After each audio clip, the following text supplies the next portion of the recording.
Hey everyone, before we jump into the podcast today, just want to let you know there is no Hack City this month, but instead we got something real special. It's called Late Night Reading Session with Mike Nguyen and Company. It's on Wednesday, November 15th at 10 p.m. That's right. Late night, real sexy. It's at Union Hall. Tickets are available now. Just Google Late Night Reading Session with Mike Nguyen or go to the episode description. There'll be a link there. Again, that's Wednesday, November 15th, 10 p.m., Union Hall. It's going to be real weird. It's going to be real intimate. Okay? Pull up. I'm trying to figure out if these Asian guys are on speaking terms with their dad. Oh, shit! Yo! I feel seen! Does that hit a nerve?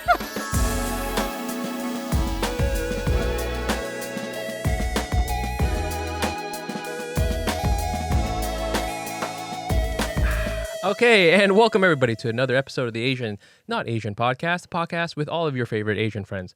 I am Mike Nguyen, and it is just me today because Jenny has a life and she is traveling in Asia and in San Francisco and doing all sorts of fun stuff. And it is awesome. Very quickly, before I bring on our guest co-host, which I'm very excited about, very quick announcement. We usually have Hack City every month. In November, we're going to do something a little different. Okay. It's going to be on Wednesday, a late show at 10 p.m. It's a Wednesday, 10 p.m. I know. So it's only for adults and it's a special show. It's not being branded Hack City. It's kind of the Hack City. It's kind of not, we're calling it Late Night Reading Session with Mike Nguyen and Company. So wear a jacket and tie, do the reading. You don't know what that means. And just show up and it'll be a fun time. Link is in the episode description or go to asian.asianpod.com. That's going to be November 15th at 10 p.m. Special show. I don't know what's going to happen. I'm going to tell you that. Usually that's a bad thing when the person says you don't know what's going to happen, but I'm going to use it as a strength. I'm going to take a page out of Steve Jobs' whole thing. And the weakness is actually a feature. It's a feature that you don't know what's going to happen. How cool is that? So come out, check it out.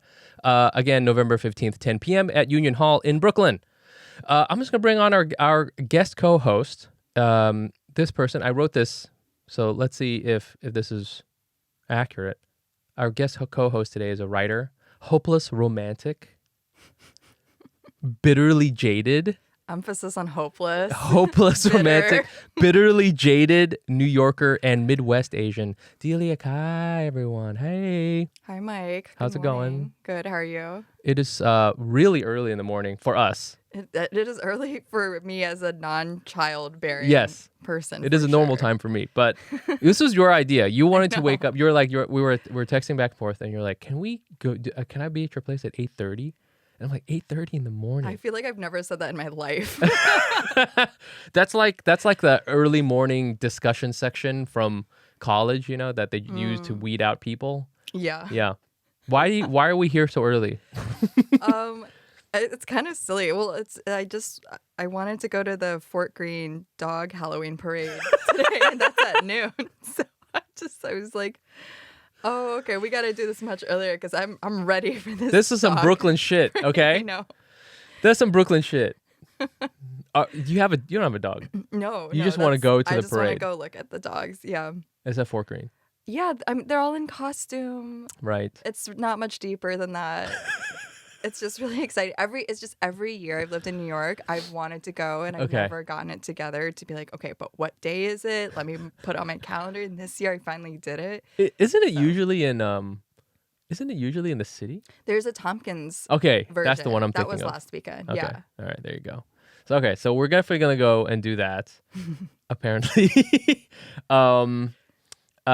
What's it? I can drive you there after this. I can just drop you off. Amazing. I mean, it'll be a little on the early side, but you can just hang out. You can have a croissant. Yeah, no, that's perfect. I'm going to feel like a really cool kid being dropped off at the park.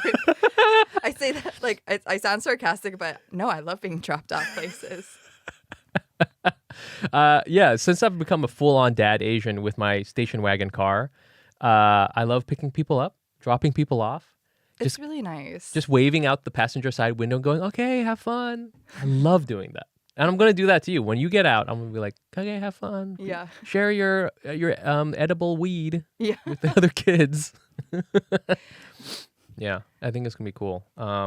We drove here, which was pretty fire. It was amazing. It was such a beautiful morning. It's rom-com weather, Yeah. right? Like leaves are changing. Is there golden hour in the morning? Is that like a dumb question? Because it felt like that's what it was coming here at 9 a.m. I hear what you're saying. I want to say there is not a golden hour in the morning because the moisture is different. I may have made that up. Oh. But I do think, there's beautiful sunrises, but Yeah. it doesn't look the same. It doesn't look the same. No, you're right. It's not the same as like when, 6 p.m. hits in October and you're like, wow, It's so beautiful. I could turn everything around. It's so funny because, this is classic young person thing where you're like, wake up early once and you're like, I could be this. Yeah, it really is. But are you really? No. No. It's the novelty of being up this early where I'm like, wow, the light is different. I can't believe it. I don't have a hangover. Yeah. This is amazing. Yeah. Well, we're really glad that you're here. And we're going to get into all sorts of just I don't even know. I feel like, and this is not an insult. You don't have like hot girl energy, because I think hot girl energy is kind of like, that's 2022. There's some new shit out. Maybe it's like golden hour, wake up early energy. We're going to get into that. We're going to talk Okay. about that. Does that make sense? I think so. I take it as a compliment. We're going to go head to toe because we're going to talk about your hair.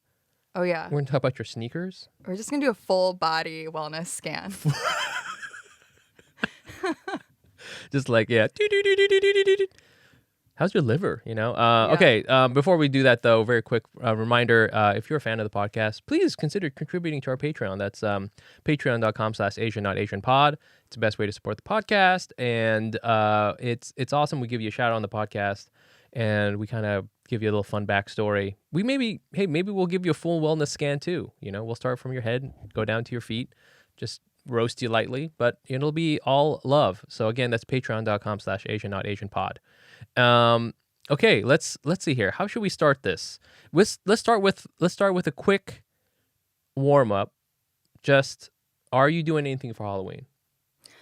No. I'm going to a friend's birthday party where I think it's costume optional, but I don't know if I'm like a Scrooge about this, but I'm 30 years old. How are people still doing stuff for Halloween, But maybe I'm just saying that because I'm not invited to any like fire parties because I'm 30 years old. Did you dress up last year? I don't think so. I think I vividly remember taking a walk around my neighborhood because I wanted to watch the kids Yes. trick or treat.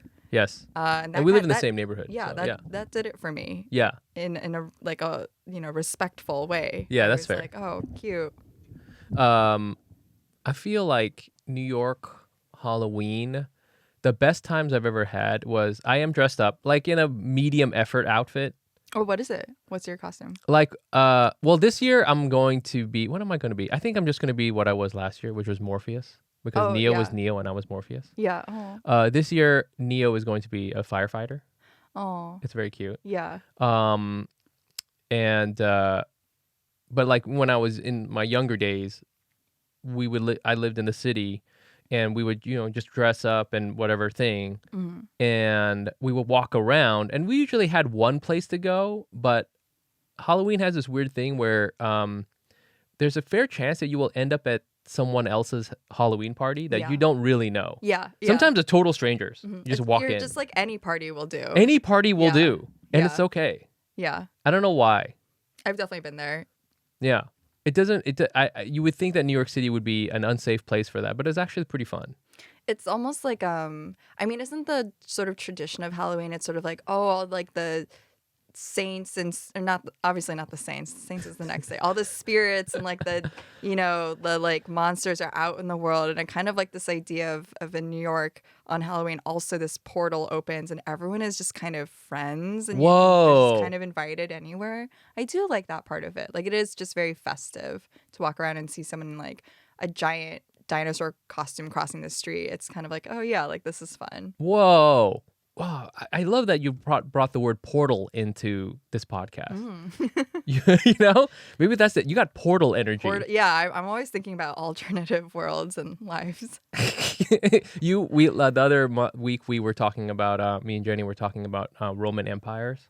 Oh. You're familiar with this? Yeah, I am. It's a cultural phenomenon. Where did you land? Were you like, oh yeah, I guess I do think about it? Yeah, so I talked about it, and I'm not sure if this made the cut of the episode, but basically, I end up thinking about jiu-jitsu a lot. That's my Roman Empire. Or sometimes actually the Roman Empire, or Napoleonic War. That's more kind of like my Roman Empire. Just how hard it must have been, or like their achievements? Yeah, no, I guess like what it would have been like to be a soldier at the time. Oh, okay. Just like, I've got to, like Napoleonic War, and I promise this will be funny, is this weird time where the war was very savage, but everybody still dressed cute. Do you know what I'm saying? The army issue outfits were like, they were by Bodhi. Like, when like Ralph Lauren does like the U.S. Olympics. Yes, exactly. Outfits, it's like that. Yes. I mean, you look at the history, but again, these are very dorky history things, but like they had very particular things about like, okay, the jacket needs to be like this, but the facing is green. Yeah. And then the buttons need to have eagles on them, and they need to be gold, and they need to be, and everyone has to wear the same thing. Yeah, yeah. That's funny to think about, like, who in the army was in charge of, like, making sure, your cravat or whatever is, like, tied properly. Francois! They were literally doing fit checks. They were. That's what an inspection is. Francois! Yeah. You have not shined your eagle crest. How are we supposed to go into the battlefield if we look like this? Every unit, I swear, this will lead somewhere, maybe not. Every unit did have a dedicated shoemaker and tailor.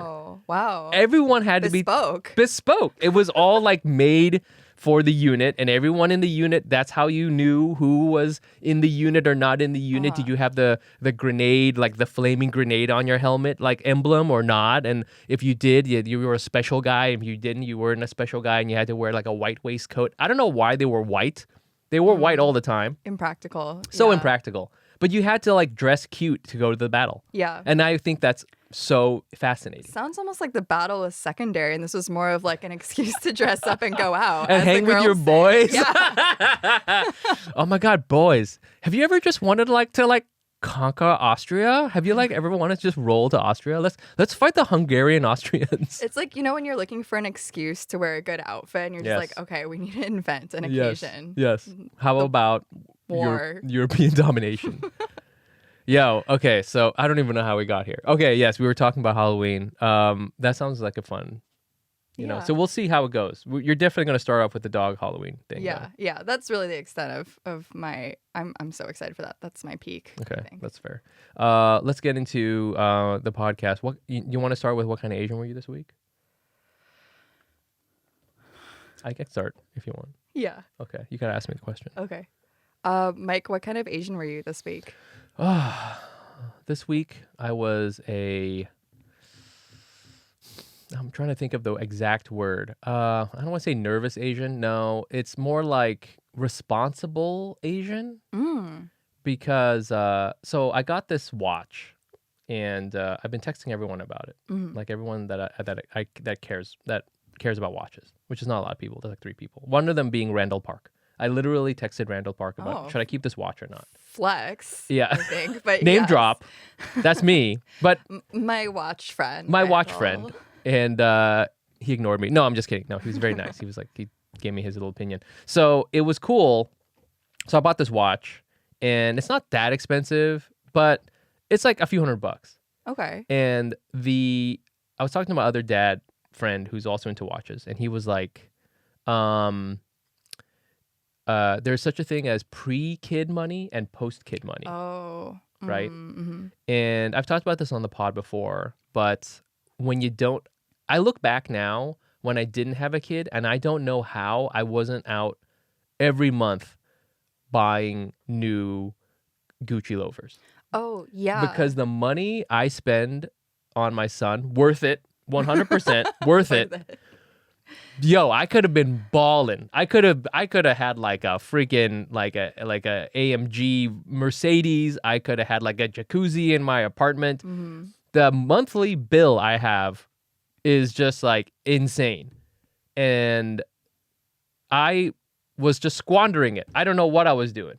I saw a meme that was sort of like this where someone was like, you know, me at my 9 to 5, like listening to my coworkers talking about like supporting their family and like paying these bills. Meanwhile, I'm looking at like $300 jeans on Essence. So I think that's very true. We're definitely on like two different sides of that because I think, yeah. Yes. And I'm not even mad. I mean, I'm a little mad. Yeah. About young. I mean, I got a really good buddy, and he's like my best friend, and he's always like showing me like ridiculous shit he wants to buy, like crazy ass leather couches, you know. And part of me as a dad, like post kid money, on the one hand, I'm like, I can't believe he's going to spend that much on a leather couch. On the other hand, I'm like, that's literally 1 month of my childcare. Who cares? Just do it. Buy that leather couch is what I'm trying to tell our listeners. Because that will end. That will end. Yeah. If you're yes. Should buy. I'm kind of like, so it sounds like it's like buy the shit now that you want. Yes. Yeah. Yes. Buy the shit now. So I have my Rolex, and I remember when I was really agonizing with should I buy it or not. And my friend who has kids, he was like, buy it now. It will never get cheaper. And I was like, I guess I understand. And when I bought it, I wasn't like really sure, but now I'm like, oh, for sure. Yeah. Now I could never do it. Yeah. I just wouldn't be able to do that to myself. I couldn't look my son in the eye and be like, the reason why you don't have new diapers is because daddy had to get the Rolex. You could be eating organic produce, however, really cut into the budget. I had to impress all the guys at the Austro-Hungarian battle. Yeah. So that's why I bought this bespoke uniform. Yeah, so I bought this watch, and now I'm post-kid money. And my wife is very like chill. She's like, it's not that much money. Just hold on to it. But I've just been stressing about it. And I think I'm doing the thing where I keep it in the box. And I like, after lunch, after dinner, like, after putting you to bed, I take it out and I look at it and I close it. I look at it. And you're like, do I deserve this? Yeah. Oh, that sounds stressful. It's stressful, but it's kind of fun. Yeah. Because I'm just sort of like, I left all the stickers on. I see now why Asian parents leave the stickers on everything. Wait, it's like this like consumerism like edging. Yes. Where you're like, did I buy it? Did I not? I might not. Oh no. I might return it. And then I just go back to, okay, put it away. Yes, it's very edging. Yes. You're like not letting yourself feel the full satisfaction of just the purchase. That's really funny. I'm right to the brink. Yeah. Right to the brink. I might do it today. I might unbox it today and put it on my wrist, but I'm just not sure. Maybe I'll put it on, but leave the stickers on it. Yeah, I love that. Yeah, have you ever done that? Like, where you buy something and you're like, oh, should I hold on to it? No, I'm the opposite. I will rip it out of the box. I mean, so the kind of Asian I was this week was like the type who's like on Farfetch looking at Adidas Sambas. Oh, yes. Hold on here. Bring up the leg to the camera. Adidas Sambas. Ba-pow! Hold on. Can you fill everyone in on why these are so significant right now for people who may not be on like East Coast elites like we are? So it's really funny because I remember going to high school and like having crushes on guys who would wear Sambas. Yeah. So I always thought like, so to me that's the shape and like the style of the shoe is always like very sexy.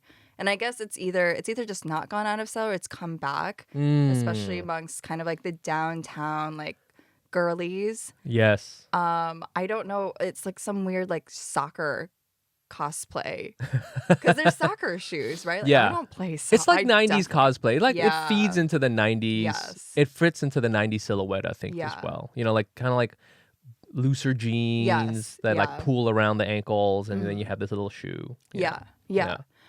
So I think in recent years the Samba has kind of really become the sort of like it shoe, and I think I just was reading somewhere like this debate of like, oh, is it over now? Is it uncool to get one? Oh shit! But it's one of those things that I think I'm so susceptible to this, where it's like if I just see it around in New York enough, it just like infects my brain, and now I'm like, I want to. It's like herd mentality. I'm like, it's everywhere. It's everywhere. Yeah. I mean, and for me, the trigger is always not just seeing it on everyone, but seeing it on someone I really want to be like. Yeah. Yeah. I'm like, oh, I want to be like that guy. Yeah. You know, it's usually like someone who works inside a shoe store. I'm like, I want to be like that guy. This guy looks like he doesn't have his life together. I want to be like him. Yeah. I mean, I think there is something to just feeling like influenced in real life. You know? I'm not even on Instagram. I'm just like, oh, I've seen this so many times that the little muscle in my head that's like fit in with the herd. It's like, it's time. You have to do it. Yes. Yeah. Yes. But it's so like satisfying to fit in, you know? Yeah. And like walk, like I can already picture if I got sambas, they're not my thing. But if I had them, and then like you go and hang out at Finelli's, you know, it's Friday at 5 p.m. Yeah. You know, you got your leather blazer on. You know, do you have a leather blazer? I just got like a new leather coat. Yeah. There we go. Yeah. You know, and just hanging out with the girlies. Drinking a martini. Martini. Having your New York Happy Meal, martini and fries.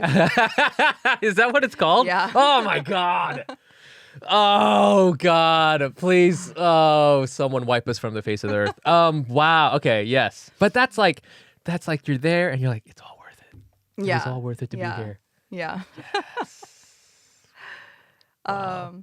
But yeah, so to your point, it's like I ordered these shoes on today's Saturday. I ordered these shoes on Thursday, got them yesterday, like immediately. Yep. And I just like ripped them out of the box. Like no edging there. I was like, put them on right now, you know. We were just talking, I was like, I should spray them because they're suede. They're suede. You know, walking around in suede in New York is just so stupid. But I was like, it's fine. I'm just going to raw dog it for a little bit and I'll get the spray on Amazon like next week. Can I see them again? Hold on Yeah. here. Let's see here. Okay. So they're suede here. And then, I see. The tongue is all rubbery, just like a regular samba is. As if I really play soccer. Yeah. Yes. Well, have you seen the long tongue sambas? Oh, yeah. I think those are a little harder to pull off. They definitely are. They're definitely, it's like you said, it's funny because in high school, the guys who wore this were like, they were, sometimes they were skaters, not really. I would describe them more as like, somehow they had Irish pub energy, even though they were in high school. Does that make sense? One of my friends is like this. He loves sambas, actually, and he's always worn them this whole time. I would describe them as like athletic, but they weren't like the athletes. Yes. Yeah. That's my friend. Oh. Yeah, okay. like he like dabbled a little bit in baseball, but then mainly he wanted to just like smoke weed and hang out. Yeah. But he could have become a jock. Yeah. Like a low effort or like low maintenance jock. Yes. You know. Although, okay, I realized that like I have to clarify because somebody is gonna watch this video and be like, "Those aren't technically sambas; those are indoor gazelles." Whoa, So, really? Yeah, because Farfetch led me down a bit of a rabbit hole. and I was Oh, like, I these want are these indoor pink ones. gazelles. Yeah. Oh gosh, I don't even know the difference. I now got me. know the You got difference me. between like the Samba OG, the Samba Classics, the Handball Special. I hate that I'm this kind of person now, but now I've seen so many Adidas shoes in the past like 72 hours. This is an influencer podcast now. It's actually sponsored by Adidas. It's kind of awesome that you know so much about this because now I feel this could be a whole like conversation if you go on a first date. If you talk to a guy and he's like, "Oh, which ones are those?" And it's a special, whatever. Isn't this how the Tabby Swiper thing happened? Because they bonded over. Is that how it started? Yeah, because I think she said that on their date they were just talking about fashion and shoes and stuff, and so clearly he was kind of like clocking her for different reasons. Yes. But yeah. Do you have tabbies? No. I don't like something between my toes. Flip-flops are already a bit of a stretch. Yeah. It's a very aggressive shoe. It's not something I feel has ever broken into the mainstream. No. You know. No. But I think partially because like there's no brands that make them like in mass. Yeah. You know. Yeah. Like there's a Margiela ones. And then like I swear the only other place you can get them is like one of those. It's like a martial arts store where you can buy like that's really ninja funny. outfit, you know, and you're like, oh, I want the tabby shoe, Yeah. you know. So I don't know. Anyways, this show is sponsored by BetterHelp.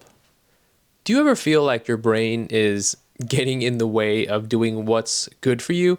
Like the other day, I was so tired. I was out doing shows and I came home and I just was ready for bed. And I was drifting to sleep when, dude, I started having all kinds of intrusive thoughts, racing thoughts, just like, things that kept me up. Like, even though my body was ready for bed, it was like my brain was holding me back. If you've ever had that happen, then you should think about trying therapy. Therapy helps you figure out what's holding you back so you can work for yourself instead of against yourself. I've done therapy and it's awesome. It gives you tools for helping understand yourself and what your mind is doing. It's not just for talking about big trauma, it's for anything that keeps us from living our best. If you're thinking of starting therapy, give BetterHelp a try. It's entirely online, so you can tailor it to your schedule. Just fill out a brief questionnaire to get matched with a licensed therapist and switch therapists anytime for no additional charge. Make your brain your friend with BetterHelp. Visit betterhelp.com/Asian today to get 10% off your first month. That's BetterHelp, HELP.com/Asian. Life doesn't happen on a bi-weekly basis, so why does your payday? The money you earn can be yours today with Earnin. Earnin is an app that gives you access to your pay as you work, up to $100 per day or up to $750 per pay period. Just download the Earnin app and verify your paycheck. Then access up to $100 a day as you work and leave an optional tip. Any money you access plus tips are automatically repaid from your next paycheck. If I needed something like Earnin, it's what I'd use. And this is why. Earnin is simple, easy to use, and a fast way to get access to money you need immediately. Make Earnin a part of your financial routine and join Earnin's over 3.5 million customers who say things like, when I think about Earnin, I think about financial stability and security. It gives me a lot of peace of mind. Download Earnin today, spelled EARNIN, in the Google Play or Apple App Store. When you download the Earnin app, type in Asian under podcast when you sign up. It'll really help the show. Asian under podcast. Subject to your available earnings, daily max and pay period max. See earnin.com/TOS for details. Earnin is a financial technology company, not a bank. Bank products are issued by Evolve Bank and Trust, member FDIC. But, okay, well, you got a good purchase going here. Mm-hmm. That's what kind of Asian you were this week. Yeah. But you also, we were talking before, I guess how do we want to do this? You you got the new shoes. You're potentially changing your hair. You're thinking about changing your hair. Yeah. So okay, tell us. I've been blonde for almost 7 years. Mm-hmm.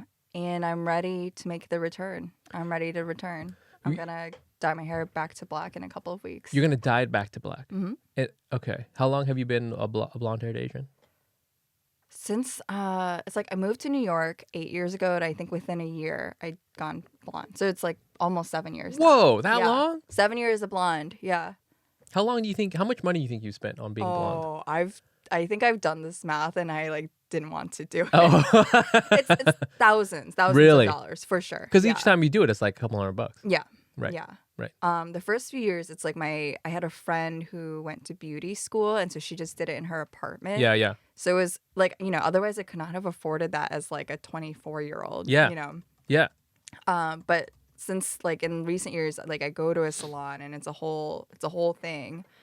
And I was like, a lot of like, just between a lot of things in my life, and also just like my scalp can't take it anymore. Yeah, so I'm ready. You know that TikTok where it's like No, I don't. But probably, yeah, go ahead.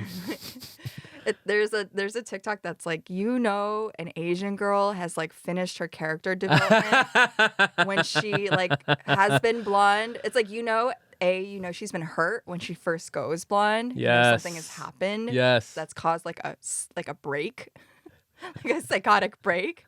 She goes blonde, and then when she comes back, like that journey is over. It's finished. So I feel that way. Wow. Yeah. I could see that. Like this is the end of the lost years. This is the end of this rom-com. Where it's like, okay, at the end, you dye your hair back to normal, and you may or may not. Maybe you move out of the city. You move to Brooklyn, and then you're like you meet Henry Golding. I don't know. You know what I'm saying? Something like that. I hope so. Here's a question. Is the blonde hair Asian Is that a dying thing? What? A dying thing? Dying. Is it like a die? Is it Oh. like, is that moving away?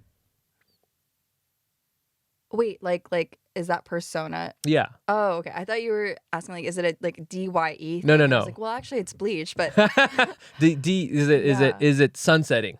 I think so. I think so. I think like so earlier this year I published my first book, and that has sort of felt like a capstone or Oh some yeah, kind of there we go. graduation Yeah, sure. in a way. And so I'd always been thinking about like, how do I mark kind of the new chapter or just the new stage of like you know, achieving something like that, and you know, getting to a point in my life where I feel like, oh, okay, like a lot of kind of this first iteration of adulthood in some ways is wrapping up.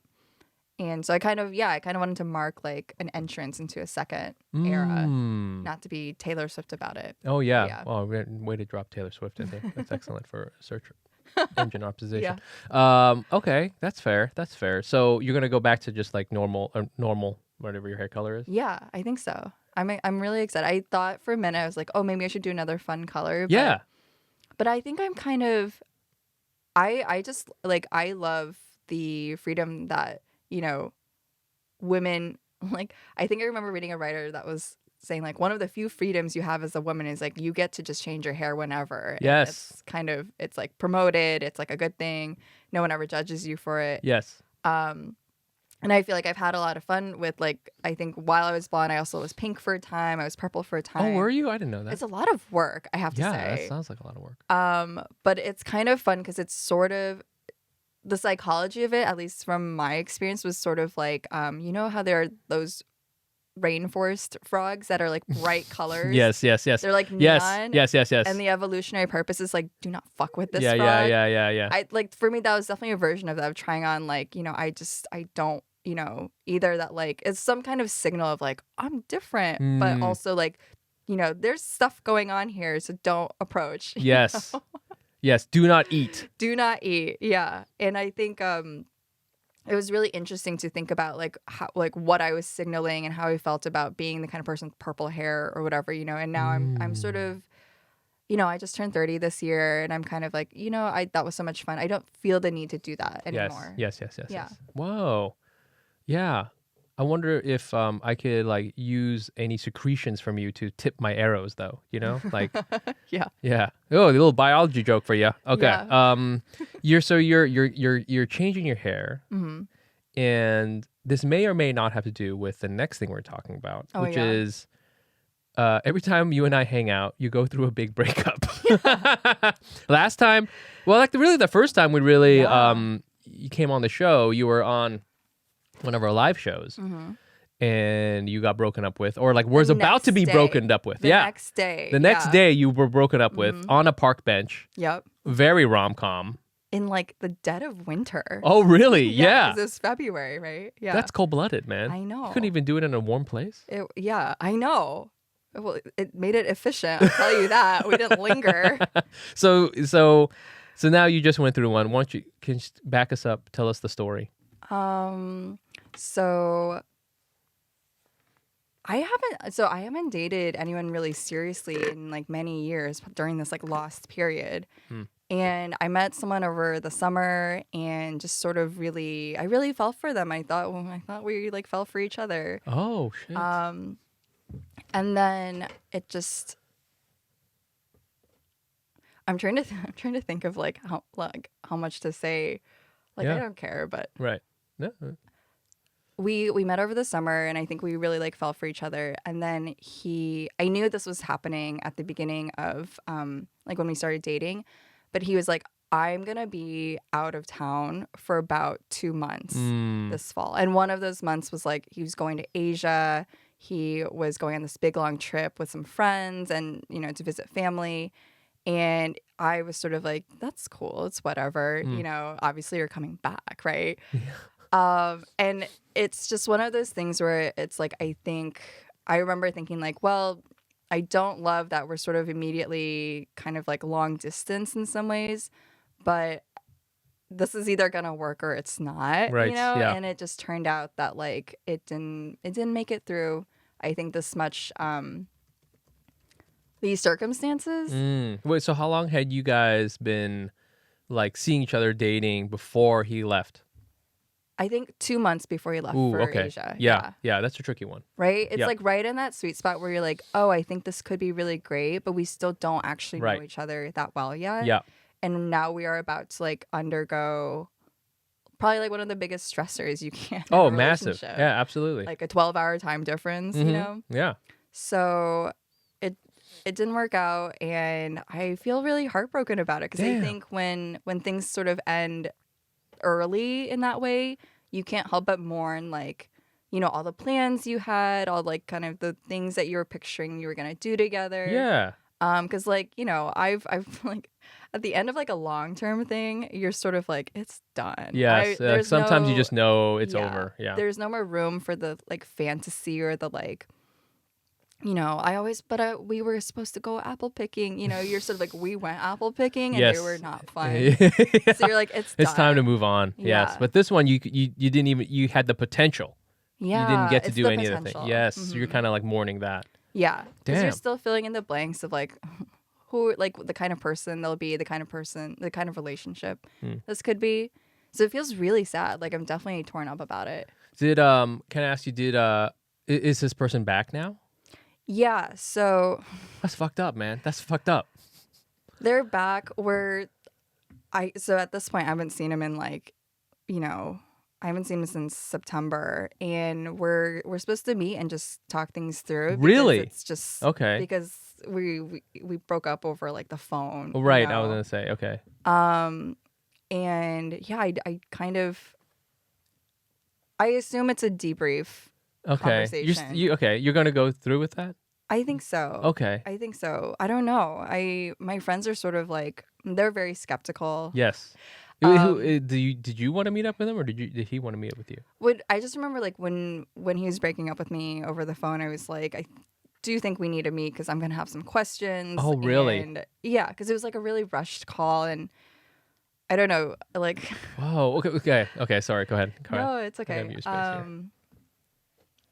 Some of my friends are like, dude, this guy made it. So you know, like trip brain and like kind of post-vacation depression, like that kind of stuff. Like my friends were so skeptical because they were like, dude, he made this decision when he was like on vacation. Yeah. And just sort of not in his usual like routine state of mind. Like, Oh, yeah. what's gonna happen when he comes back and realizes like, oh, but real life is like this. Mm-hmm. And I had a friend who was like, you should wait like 2 or 3 weeks because this, like, you know, the post-vacation depression is going to hit and he's going, like, it's just going to be a different mindset. And I was just like, man, if I was a bit more craftier, maybe. But, you know, I'm not going to, like, wait and see, like, oh, I'm going to get you while you're, like, kind of down. Yeah. You know?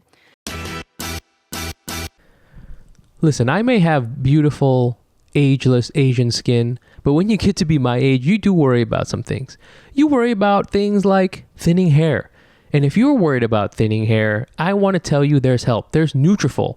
Nutrafol is the #1 dermatologist recommended hair growth supplement, clinically shown to improve hair growth, visible thickness, and visible scalp coverage for men and for women. Nutrafol's hair growth supplements use physician-formulated, natural, medical-grade ingredients. Their drug-free, patented technology provides consistent, reliable results. Take the first step to visibly thicker, healthier hair. For a limited time, Nutrafol is offering our listeners $10 off your first month's subscription and free shipping when you go to Nutrafol.com and enter the promo code ASIAN. Find out why over 3,500 healthcare professionals recommend Nutrafol for healthier hair. That's Nutrafol.com, spelled Nutrafol.com, promo code ASIAN. That's Nutrafol.com, promo code ASIAN. So, yeah, I don't know. So, and this is some key backstory. This person he's a Vietnamese dude, Vietnamese American. Yeah. Would you like to explain? Explain what? Oh, The me. delegate? Oh, Yeah. I see. Yeah. He sent me. Actually, look under the table. No, so, and then he went to Vietnam. Yeah. So he went back to Vietnam. So it's not just like, oh, I went on a trip. He went back to, his homeland, quote Yeah, unquote. he did the homecoming. He did. Yeah. And was that his first trip? I think so. And then he was there for so long. Was he working there, or was he just kind of like traveling around looking at water buffaloes? I think the latter. Yeah. Okay. Because I will say when I went there, I was like probably like 34 or something like that. I didn't want to break up with my wife or anything, but like I went with my family and we were gone for like 2 weeks, and Gina stayed here. But there is something very like intoxicating about going back to Vietnam. I'm sure. First of all, Vietnam itself is such a lush, beautiful place where you're just like, you feel like transported to like this other thing, and there's no other way to describe it other than that it has like this very, kind of like warm energy that, A, you're on vacation. Yeah. B, it's a beautiful place. The people are absolutely lovely. You're home. You're home. Yeah. You feel home. You're like, oh, I'm back where I'm supposed to be. Yeah. It doesn't hurt that you're, relatively speaking, incredibly wealthy. Yeah. Oh yeah. When you're there, even if you are a college student, you have many multiple of like everything is so accessible. You can literally do anything you want. As long as you kind of keep your nose clean, there's like kind of no laws that affect you. You can do whatever the fuck you want. Yeah. You have all the resources. And I mean, to be there for months at a time, I can only imagine that would just be reinforced. And when I was there, I remember thinking, if I didn't already have New York, I could see why I would just move here. Yeah. I would, you get the sense of like anything's possible, and it's a very young country. Yeah. So you get the sense of like everybody's like, oh, we're just beginning our story. Let's move away from like, whatever happened in the past, and we're going to start a new story. And you want to feel like you want to be part of that. Again, I didn't feel like I wanted to leave my wife or anything like that. But like, I was like, I could see where you could get caught up in that energy. So... Oh, I mean, I could too. Like, I'm not even Vietnamese. I'm like, I mean, I want to be on vacation for a month. For 2 months, just hanging. Just be hanging. Yeah. And like Vietnam it sounds so beautiful. It sounds amazing. So I see what you're saying as far as what can I ask? What does he do for a living? He's an artist. Okay. All right. Well, you should have told me that at the beginning, because I would have just stopped. We could have saved how much. We've been talking about this for 10 minutes. I could have just stopped that there. I almost want to ask what medium. I don't know if that matters. God, don't tell me he's a sculptor. No. Okay. No. Is he's like a painter? I don't even know what it's called when it's like, it's not like, it's like graphic design, graphic arts. Okay. Okay. So that's a little better. Okay. Yeah, there's like a computer involved. Okay. This is my dad energy. Okay. Like, are the skills transferable? Because if you're a sculptor, there's no way to parlay that into like working at Deloitte. Okay. There's no. Make some bowls. No ceramicists. No. Okay. Computer. Okay. I'm into that, because you can also fire up Excel while doing art at the same time. You can have dual screen. So that's okay. So he's back here. I'm trying to think of, I guess that's my rationale, is he may be getting swept up in the romanticism. There's no other way to describe it. Romanticism. And I mean that in like the, I don't mean that in the, sexy way. I mean that in like the, like artistic movement way, where it's like he's feeling all these things about being somewhere else. And to be honest with you, I'm a little surprised he came back at all, because at 2 months you're just like, why not just live there? You know? Yeah. So I don't know what, when he's here and you meet up with him, I suspect he is going to say some of those little buzzwords I said about what it was like being there. And that may be like, oh, I've got to do this thing, now that I've discovered all these things about myself and where I'm from and where I belong and all those things. And I mean, as soon as he has to pay rent once, that'll all end. But yeah, as soon as it gets dark before 4 p.m. in New York. But listen, the thing is that like, if I were just like a friend of his, I would be so happy for him. I would because I think an experience like that sounds really amazing. I have not made that kind of homecoming trip before, and so I'm very envious of that experience for sure. And I just think that, yeah, if I were his friend, I would be so happy for him. I'd be like, that sounds really transformative. It sounds like it really gave you a new lease on life. It sounds like, you're so excited about certain parts of, your life and your work and in New York again. And, I love that for you.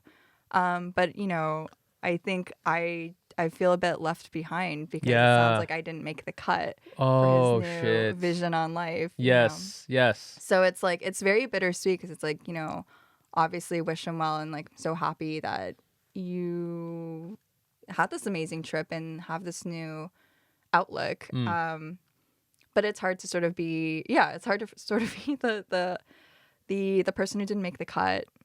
But I wouldn't, Yeah. but I feel like, and not to say that I'm kind of joking when I say he's going to come back here and reality is going to hit him in the face. But I'm kind of not, because there is something kind of weird. I mean, I know a bunch of Vietnamese dudes who are my friends who went to Vietnam and lived like the fantasy life. Yeah.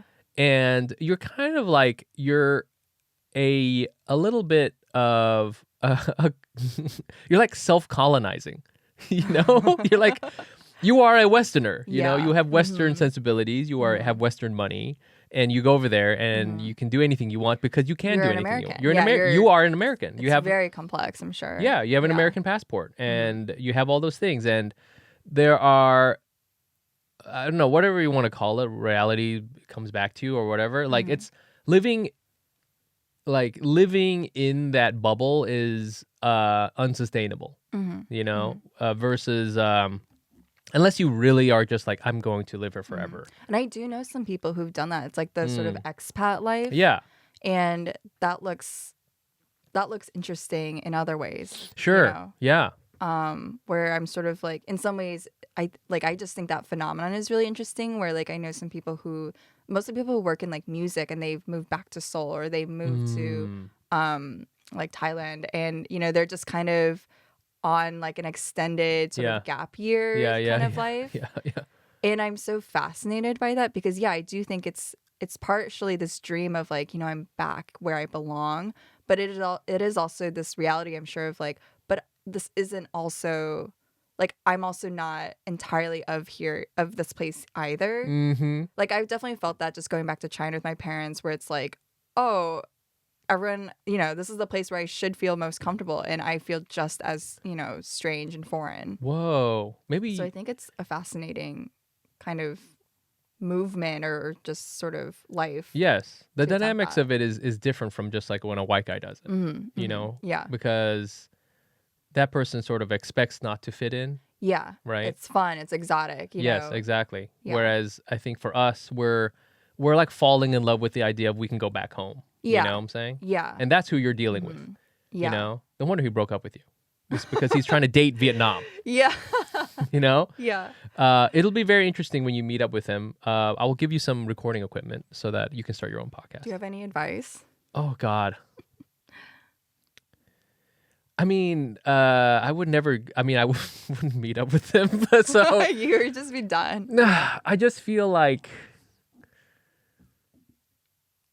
I guess like, what, if you want to have a debrief for him, for you, I guess I'm trying to get in his mindset. And is it about, what do you hope to get out of this? I just honestly, like, I just want to express some stuff that like I couldn't express over the phone, because it was like a 20-minute call, and then like, one of us had to run, and so it was just sort of like, oh, okay, I guess this is happening, Really? So I think just sort of expressing like,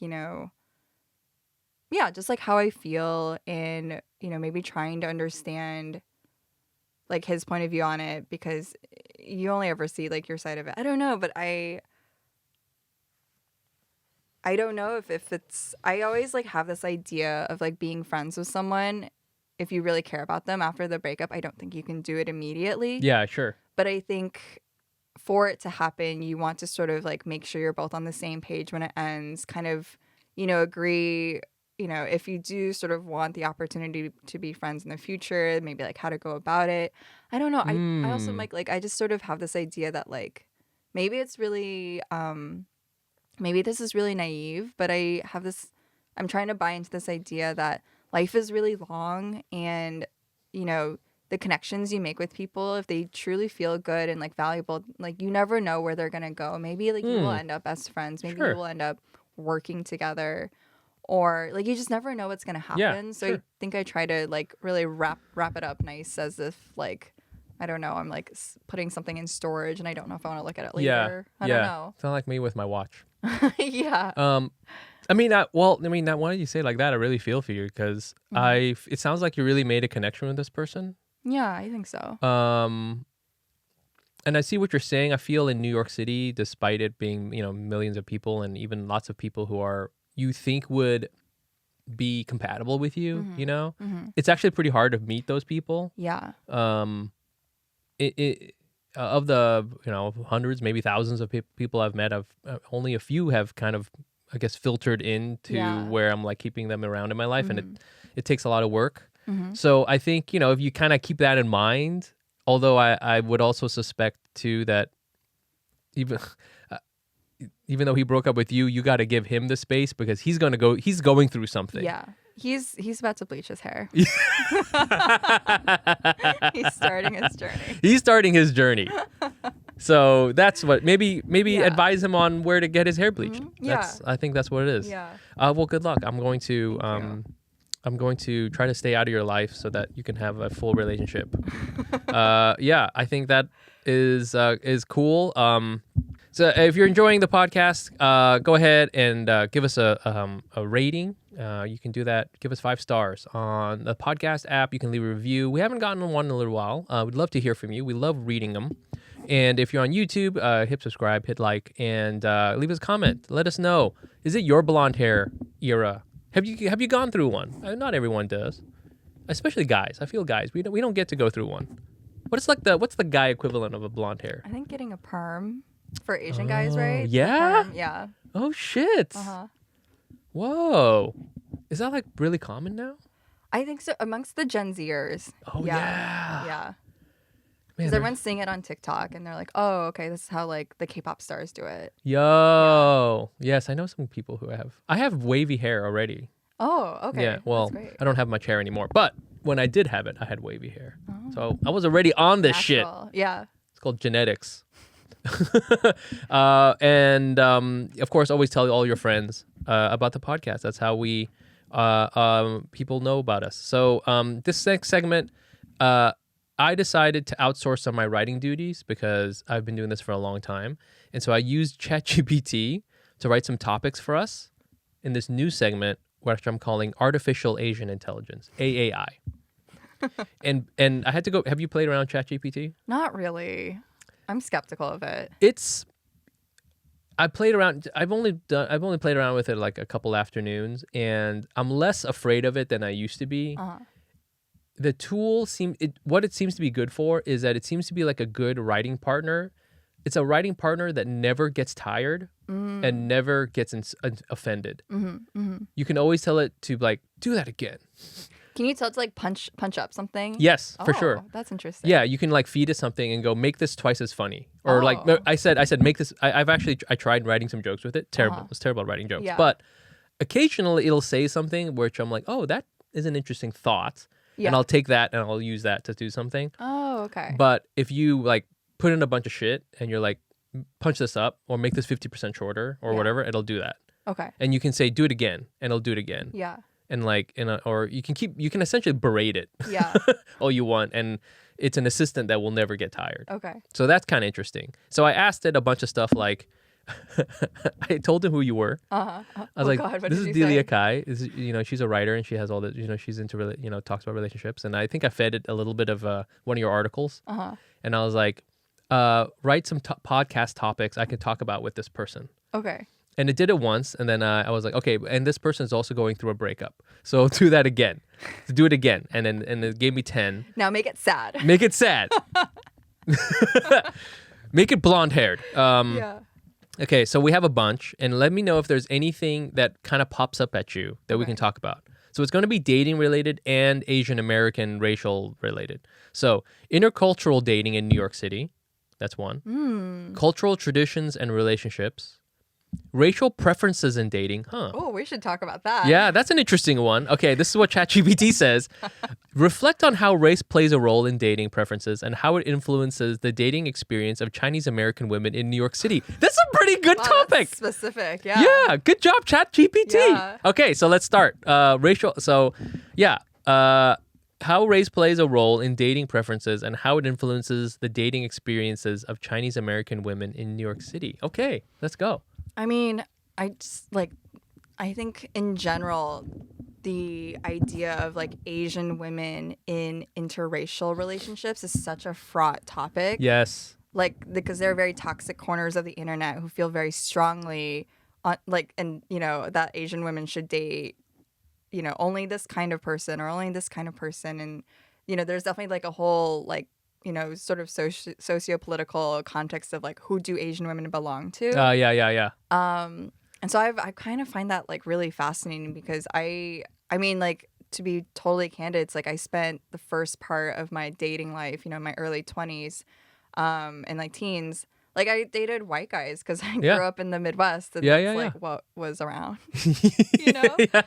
And I remember, I remember sort of thinking that like having a very clear image of, you know, like the sort of nuclear family I wanted from that and you know, thinking about like, what is it going to be like if I'm raising a biracial child, you know? But honestly, like this, I think like just, you know, part of my like my blonde Asian journey and whatever has kind of led me to just this like more like reckoning and acceptance of like, you know, like my background, my heritage and all of that. And, you know, now the image I have of myself is like, you know, I see like an Asian family. Like I want an Asian family. Yo. So I've been dating mostly Asian guys. Yes. And it is different. Oh, you know? Word? And I'm like, am I about to get canceled? It is different in so many amazing ways. Because obviously it's like, oh, you don't have to explain certain things. Yes. You can just you kind can of eat rice be every day. Asian. Yes. Yeah, you can eat rice. No one has allergy restrictions. You can eat whatever the fuck you want at a restaurant, you know? Yes. I want only gluten. Just a big bowl of gluten. I don't even know what that looks like. Yeah. Just give me. But I think I have noticed that like often, not always, but often it also means that like you sort of have matching sets of baggage. Oh, and yes. both comfort and recognition in that, but there is also sort of just like, oh man, like we're both working through some stuff, you know? And it makes like not that like white guys don't have like family trauma, but it is sort of very different in its specificity. So Yes. I find that like that is a real difference for sure. Yes. Did you notice it more if you date like say a Chinese guy versus a Vietnamese guy? Obviously, we just talked about that, but then like, you know, do you feel that there's like a little nuance there? Oh, for sure. I mean, because I think it's like I don't want to sort of be like, oh, this guy's Korean. This must be how they all are. But I do think it's like even just kind of like a historical context of like, you know, are they from LA and their parents were, you know, there when everything went down? Oh yeah. Are their parents like relatively recent immigrants? You know, it just sort of all these factors like really come into play, and I sort of like can see them in terms of like, you know, not like this guy is this way because of the war that his grandparents went through, but also not. Right. Yeah, it's weird how that does have an effect, you know, like what kind of conflict was it? Yeah. You know, how long did it last? Because that affects the grandparents' life trajectory, and then that affects the parents, and that affects like whether or not he grew up in LA and has like a Civic or not, you know what I'm saying? Like or was it did he grow up with a Civic or did he grow up with Subaru? You know, like those are like the weird things that are you know, play into it, and all that happened way back because whatever, America decided to invade this country, not that country. Yo. And I think I just remember, I mean, like obviously also I was like in my early 20s, but like, you know, I'm dating like a white guy from Ohio. This kind of stuff did not come up. Oh no. You know? No. Yeah. I have a joke that I'm trying to work through where I'm joking where I'm like I don't want to meet any more Vietnamese people because none of us have a chill backstory. Yeah. You know? Like none of us have a chill backstory. If you ever talk to white people, the best thing about them sometimes, and I'm talking about like, you know, middle class, upper middle class white people, is like their family backstories are pretty like relaxed. You know, like my parents met at Vassar. You know, it's like, oh, my dad was a carpenter, my mom was a photographer, and blah blah blah blah. It's always shit like that. Yeah. It's never like my grandma had to eat my grandpa in order to like come to this country and shit like that. Yeah. Or, sometimes it's like maybe the white families like secrets are so buried that no one knows. Oh yeah. Or it's some real it just doesn't come exactly. Whereas ours is like there was a Ken Burns documentary about it. Yeah, it's like everyone knows exactly what happened, and for better and for worse. Yo, that's so true, man. That's really good. Yeah. Okay. It's almost like I feel like I want to go out on a limb and say like dating. I think dating Asian men, especially like kind of first and second generation ones like me.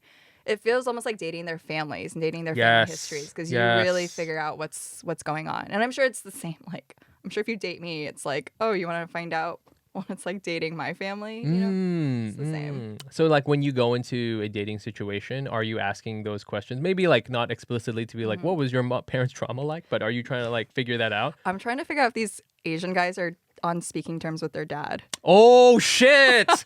Yo! I feel seen! Does that hit a nerve?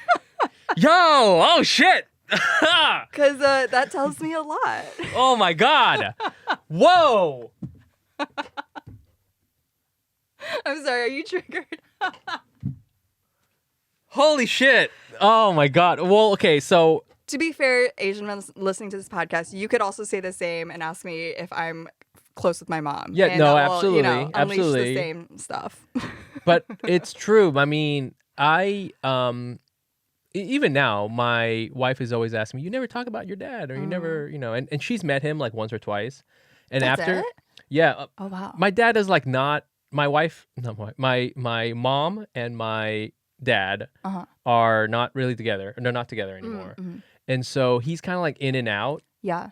He was a good provider, and it's very complicated. One day I should have him on the show. It's like, he is what I would call, he was a good father, but he, for whatever reason, he and I we never like connected. Yeah. You know what I'm saying? Yeah. And that generation is taught like just be a provider. Yeah. And that is hard enough. And I don't want to even put it all on him. There was like some stuff with me. Maybe I just didn't have the language to do it or whatever, So, but my wife is always like kind of asking about him, like, oh, you never talk about him, like what's going on there. And I feel like I talked about him enough, but clearly not, I think. And so I think she is sort of instinctually kind of like trying to understand what that relationship is like.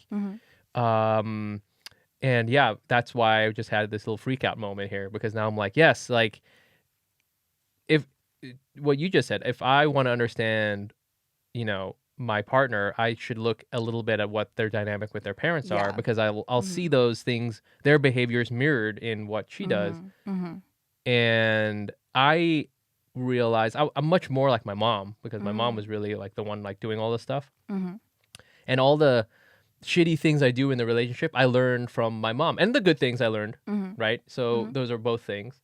But yo, that's what's up. You should we should have a Tinder where it's the Asian parents. Yeah, you look at the parents. And Yeah. like, okay. Yeah, I'll take the son that they raised. Yes. Yeah, it's funny. It's almost very old world. Like now I'm like, oh, maybe I should just like get into the whole arranged marriage thing. Dude. Parents deciding amongst themselves. That actually makes sense now, It does make sense. Yeah. I bet you there's a way we could do this where we could market it kind of like, how there's Hims that markets like boner pills to like millennials. I need to go to like Flushing or Sunset Park and just put up flyers of myself that's like, does your son want to date me? Yeah. Yeah, no, what we do, we have a startup and we get the Asian parents on the app. Yeah. Okay. And then like we, even Asian parents got like a digital presence now. So like, we'll like link up their YouTube accounts with their like right-wing Twitter account and like mesh them all together, and then we'll like generate all these matches based on the Asian parents matching. Yeah. Yeah. And I then like like that. yeah. Because it's almost like I was trying to think of some like metaphor here where it's like, oh, when you like a certain designer, and so you'll just like kind of go with whatever they recommend or whatever they do. Like, Yeah. I'm just, if I click with like an Asian parent, I'll be like, whatever you produce as a son, I'm sure it's gonna be great. It's gonna be cool. Yeah. Yeah. Whatever dropped that season, Yeah. I'll take a couple. Yeah, I'm loyal. Yo, how can we do that? Mm-hmm. That's so good. What would you say if it were the other way around, Mm-hmm. and someone was dating you and met your parents, Mm-hmm. what would they be able to conclude about you from meeting them? Have you thought about that? I think it's funny because I've not had many people, like friends even, meet my parents just because they're also very far away. Yeah. I think Are they in America still, or are they in Oh, Taiwan yeah, they're now? in America. Okay, cool. I think it's interesting because, like, I think if you met my parents, you would sort of understand, like, oh, this is why she is, like, this is why she's so agreeable, but also hyper independent. And also yes. sort of maybe why, like, she's really good at, I like how I'm talking about myself in the third person as like a candidate for dating. Yeah. Like I think I'm trying to think of what to say that's like not totally shitting. I feel like if you saw me with my family, you'd understand like, oh, she is a caretaker. She is like the oldest sister. She's the oldest daughter. Yes. But also she loves beauty, loves art, like just wants to experience the world like in this very aesthetic way, which I definitely think I got from my parents. Oh, really? Mm-hmm. Even though they're engineers, yeah. Which is kind of funny. Right. Yeah. But like are they into art and stuff like that in some way? Not so much, but I think they helped like expose me to a lot of things. Like I remember just like my dad taking me to drawing lessons. Oh, that's cool. You know, as a kid. Yeah. That's sweet. Yeah. Whoa. All right. Well, if people want to date Delia, slide into her mom and dad's DMs. Maybe give me a few weeks. But yeah. Here, this is one of the last ones that I saw this. This is from the AI ChatGPT. How about this is a topic: future relationship goals. Ooh. Share Delia's aspirations and what she envisions for future relationships, considering her cultural background and past experiences. Do you want to do that? You want to talk about that? Yeah, I think so. Very quickly. We can. Well, it's really funny because honestly, so we met up today at your apartment and I came inside and like I like met Gina again and I met your son and like just saw like where you lived and like honestly like that is very close to like what I picture. Aw, that's so nice. Like I want a little Asian family. That has like the cool high chair. We and have a lives nice high in chair. Yeah. A beautiful leafy street in Brooklyn. Like, that's the dream to me. You know. Yeah. It's inspiring to see that you're out here inspiring. Oh, that's so nice. People. Yeah. Yeah. Well, we have you over and I'll barbecue for y'all.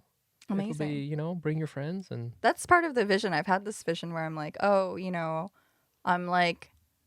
I don't really cook, but in this vision, I'm like, I'm cooking. The kids are running around, and like the husband's got the grill going. Got the grill, dude. And I think I've spent most of my life very preoccupied with fitting into white America, and I'm really excited about kind of creating my place and like being part of like this kind of Asian American community in New York and replicating the next generation of what it could look like and this like sense of belonging and sort of this new sort of like cultural fusion. I just want to be like a fusion restaurant. Yeah. that's definitely what we are. Yeah.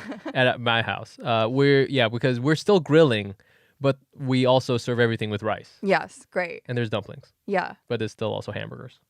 That's so beautiful. That sounds delicious. That's exactly what's going on the mood board now. Just a Weber grill. Yeah. Well, thank you for joining me on the show. Thank you for having me.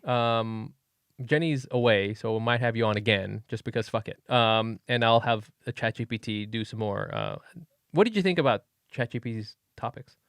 These are pretty good topics. They're pretty solid. That's stuff I care about. This is, Wow. Like, I want to talk about the different types of Asian boys you date. Yeah. And they knew. Well, maybe ChatGPT will be the host from now on because I cede all of that to him, and I'm becoming a fusion chef from my my wife and my son. Thank you again for coming on the show. Where can our fans find you and your work? I guess no one's really on Twitter anymore, right? I'm on Instagram. I'm like at DeeliaCai at Delia Kai. I think Instagram's best. Okay. Yeah. There you go. Delia, check out her and her work. You can always find us on the podcast at Asian Not Asian Pod on Instagram. And find me at Nice Pants Bro. And you can find Jenny at Jenny Arimoto. And again, come check out the shows we've got. We're planning a show in the Bay Area. Ooh. I probably should have said that up top, but we're still like planning it, so it's kind of like iffy. But if Bay Area around the holidays, because Jenny and I will be there, and it'll be tricky because it's just it's holiday time, so we got to pull all together. But it'd be really fun if we can do it. So we'll keep you posted on that. Drop us a follow on Instagram, and as always, we love you. Take care. Bye.